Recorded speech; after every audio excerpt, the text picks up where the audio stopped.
नमस्कार, बहुत स्वागत है आपका। आप देख रहे हैं किस्मत कनेक्शन और मैं हूं आपके साथ शैलेंद्र पांडे।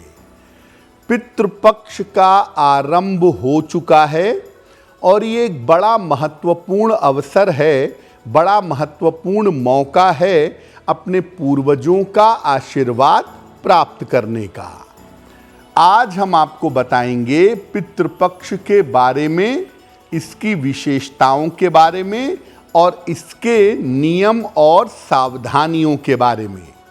सबसे पहले ये जानते हैं कि पितृ होते कौन हैं और पितृपक्ष होता क्या है। देखिए, हमारे परिवार के जिन पूर्वजों का देहांत हो चुका है उन्हें हम पितृ कहते हैं, पितृ मानते हैं। जब तक किसी व्यक्ति की मृत्यु के बाद उसका जन्म नहीं हो जाता, वो सूक्ष्म लोक में रहता है और ऐसा मानते हैं कि इन पितरों का आशीर्वाद सूक्ष्म लोक से परिवारजनों को मिलता रहता है। पितृपक्ष में पितृ धरती पर आकर अपने लोगों पर ध्यान देते हैं और आशीर्वाद दे करके उनकी समस्याएं दूर करते हैं। पितृपक्ष में हम लोग अपने पितरों को याद करते हैं और उनकी याद में दान और धर्म का पालन करते हैं। यानी जो हमारे पूर्वज हैं, जो हमारे पितृ हैं, वो सूक्ष्म लोक से धरती पर आ करके अपने लोगों को आशीर्वाद देते हैं और जो परिवार के लोग होते हैं वो दान करते हैं, मंत्र जप करते हैं, अनुष्ठान करते हैं ताकि पूर्वजों की आत्मा को शांति मिले।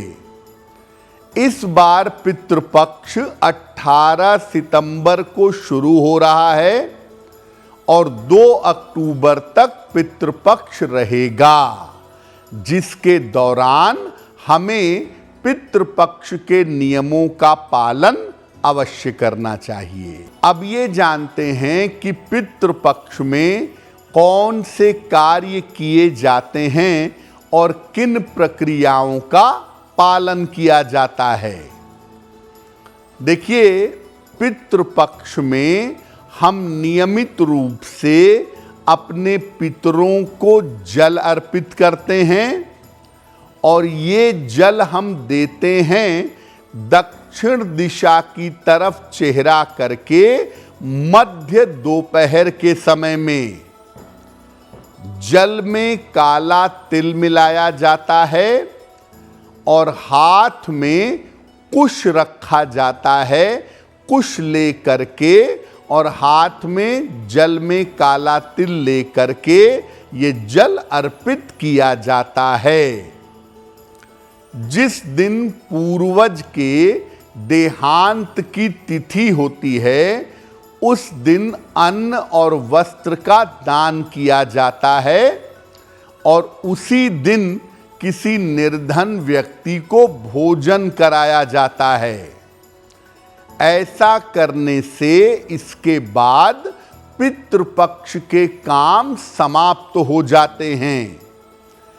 बहुत सारे लोग अपने पूर्वजों के देहांत की तिथि पर दान कर देते हैं और उसके बाद भी जब पितृ विसर्जन अमावस्या आती है तब भी दान करते हैं और तब वो पितृपक्ष का समापन कर पाते हैं।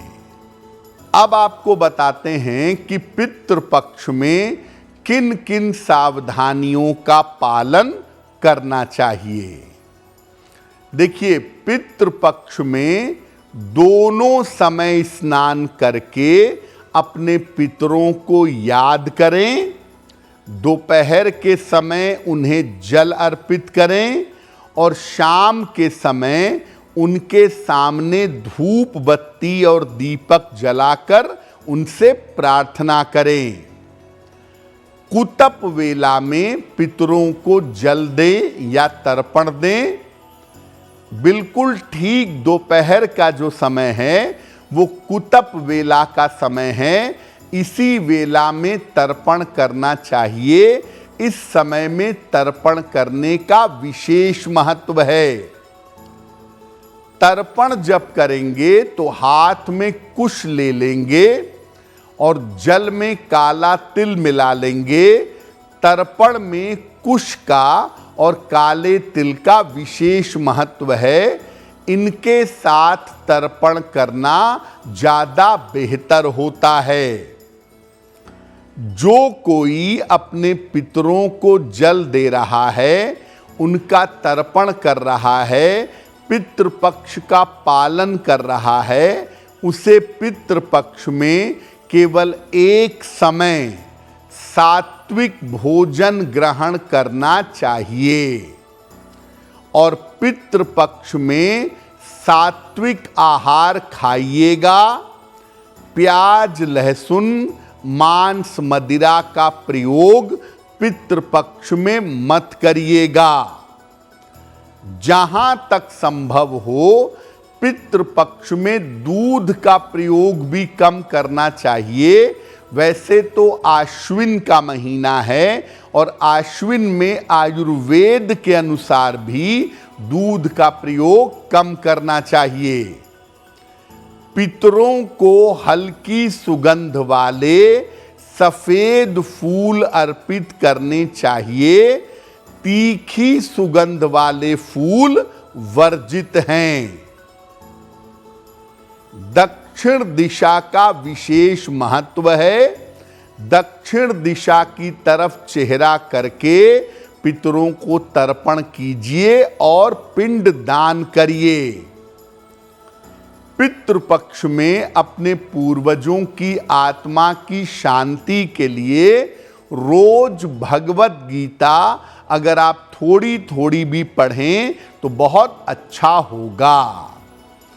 और याद रखिए, कर्जा लेकर या दबाव में अपने पितरों के लिए श्राद्ध मत करिएगा। कर्जा लेकर दान करना, भोजन कराना, ये सब उचित नहीं होगा। कर्ज लेकर या दबाव में श्राद्ध कर्म मत करिएगा। एस्ट्रो तक ऐप पर आपको मिलेगा भविष्य से जुड़े हर सवाल का जवाब। डाउनलोड कीजिए एस्ट्रो तक ऐप और चुटकी में जुड़िए इंडिया के बेस्ट एस्ट्रोलॉजर से।